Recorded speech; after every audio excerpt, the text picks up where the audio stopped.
Conduit bending is a technique used to provide a path for our circuit conductors to get from point A to point B. Unfortunately, there's never a straight path to get there. So we have to learn techniques on how to change directions in conduit, how to change elevations. Sometimes we have obstructions that we need to work around. We might have to come up and back down. So we learn different types of bending techniques that will get us there. Technology has changed over the years. 20 or 30 years ago, there was a lot of trigonometry involved in making conduit bends.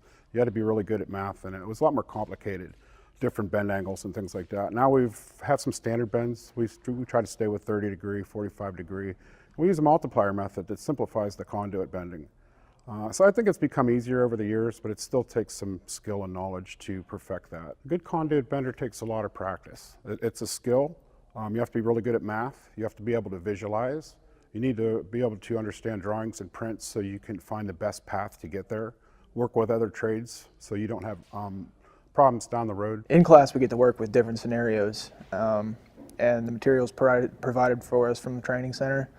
We get to use the triple nickel and the Chicago bender, and last year we did the hand bending. And working on these different scenarios gives us experience so that we can take back to the job site with us and we can make the most of the contractor's materials. Being as that I'm a second year, this is a great time to learn this skill. And again, we went over the hand bending last year in our first year. So this has given us the experience that we'll have through the rest of our apprenticeship and that we can carry on with us when we become journeymen. Apprentices need to learn proper bending techniques as far as conduit, because as electricians in their career, they're going to bend a lot of conduit.